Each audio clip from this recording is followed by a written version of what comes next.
चर्चा होती है उसकी आने वाले भक्तों का शारीरिक और मानसिक कष्ट दूर करते हैं और किसी व्यक्ति की बुरी स्मृतियों को नष्ट करके उसका जीवन सहज बना देने की उनकी ये चमत्कारिक पद्धति आजकल खूब चर्चा में है।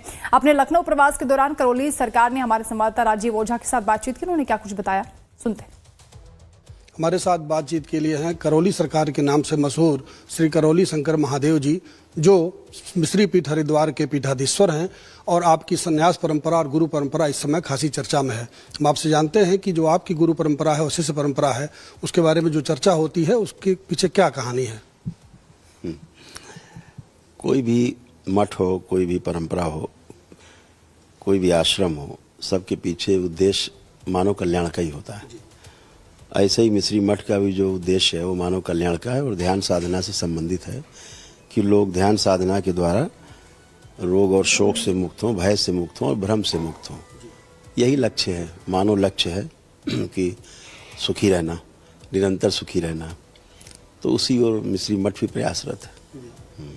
आपकी जो आध्यात्मिक शक्ति से जो चिकित्सा की परंपरा है, जो पद्धति आपने विकसित की है, उसकी बहुत चर्चा होती है। आप कैसे इलाज करते हैं, लोगों को इसका फायदा होता है, थोड़ा मेरे दर्शकों को बताइएगा।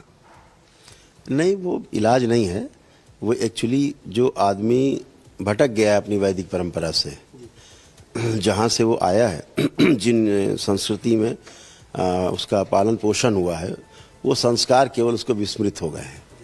तो उसको संस्कारवान बना देना और उसके अंदर जो तमाम वैदिक परंपराओं के प्रति अरुचि है और जिनसे कि हिंदू संस्कृति हमारी बलवती होती है, तो वह उसमें जो विलुप्त हो गई हैं और जिनको वो नकार रहा है, उस नकारात्मक विचार को दरबार में जो वैदिक प्रक्रिया होती है उसका नष्टीकरण हो जाता है।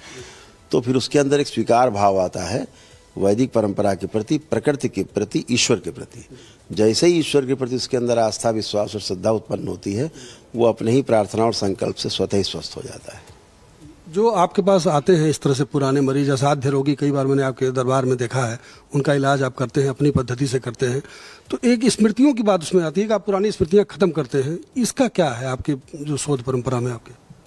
हाँ, ये सत्य है, क्योंकि इस पूरे संसार का जो सृजन है वो स्मृति के ही आधार पर है। स्मृति के आधार पर ही हमारा अगला जन्म निर्धारित होता है। स्मृति के आधार पर ही हमारा अगला जन्म निर्धारित होता है और स्मृति के आधार पर ही मृत्यु होती है। हमारे अंदर जो स्मृति है उस आधार पर ही व्यक्ति अपना पूरा जीवन यापन करता है। जैसे आप में कोई स्मृति है, आप उस स्मृति के आधार पर हमारे पास तक पहुँचे। हमारे अंदर कोई स्मृति है, उस आधार पर हम आपके पास बैठे हुए हैं। तो अगर स्मृतियों का सामंजस्य नहीं है तो फिर बिखराव है। तो क्योंकि आप उसको लोग चमत्कार मान लेते हैं, लेकिन वो चमत्कार नहीं है, वो विधि है, वो एक व्यवस्था है। आजकल चूंकि आपकी साधना पद्धति भगवान शिव से जुड़ी हुई है, तो कुछ लोग जो कथावाचक, में नाम नहीं लूंगा उनका, आजकल एक परंपरा बना रहे हैं कि ओम नमः शिवाय नहीं बोलना चाहिए, ओम का उच्चारण सबको नहीं करना चाहिए। तो आपकी साधना पद्धति भगवान शिव जुड़ी है, तो आप इसमें क्या स्पष्टीकरण देना चाहेंगे दर्शकों को हमारे? दरबार में हम तो केवल ओम ही बोल देते हैं, उसी से लोग काम हो जाता है। हाँ, दरबार लोग केवल ओम नमः शिवाय बोलते हैं, उसी से स्वस्थ हो जाते हैं, आ जाएं वो लोग। देखिए, समाज में भ्रम फैलाना ये दैत्य स्मृतियों का काम है। भ्रम पैदा करना ये दैत्य ही पैदा करते हैं। ऐसी स्मृतियाँ किसी को जकड़ सकती हैं। ये आवश्यक नहीं कि वो कोई संत है तो उसको नहीं जकड़ेगी। रोग संत को नहीं होगा, ऐसा कोई फार्मूला नहीं है कि डॉक्टर को कोई रोग नहीं होगा। ये इस तरह का कोई फार्मूला नहीं कि आप डॉक्टर हो गए तो आपको कोई रोग नहीं बनेगा, आप सन्यासी हो गए तो आपको काम वासना नहीं छुएगी, ऐसा कुछ नहीं है।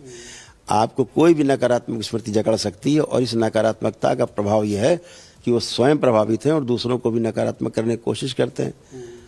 भाई, ओम तो शुरुआत है, अभी ओम का विश्लेषण करिए तो आ उ मा है। अभी शब्द अगर कोई कहा जा रहा है, कोई शब्द गढ़ा गया है, तो उसके पीछे पूरा विज्ञान है। उस शब्द में सब निहित है।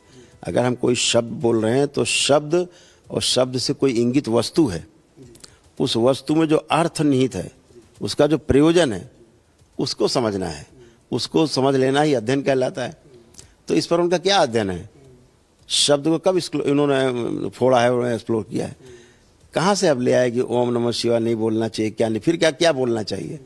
अपने पिता का नाम नहीं लेना चाहिए, अपने जनक का नाम नहीं लेना चाहिए, जिससे आए हो, जहाँ से आए हो, जहाँ जाओगे उसका नाम नहीं लेना है। तो किसका नाम लेना चाहिए? आपका नाम ले कोई। तो ये जो भ्रमित करने वाले लोग हैं, इनसे बचना है। हमारे जो शास्त्रों ने कहा है, जो हमारे उपनिषद कह रहे हैं, जो हमारे ग्रंथ कह रहे हैं धार्मिक, उन पर ध्यान देना चाहिए। इन लोगों जैसे लोगों, मूर्खों की बातों पर ध्यान नहीं देना चाहिए। आप सुन रहे थे करौली सरकार को, जो अपने आध्यात्मिक ज्ञान के लिए इन दिनों चर्चा में है। वीडियो जर्नलिस्ट सुंदरम केसरी के साथ राजीव ओझा, लाइव टाइम्स, लखनऊ। खबर छत्तीसगढ़ के जशपुर से है, जहां चोरों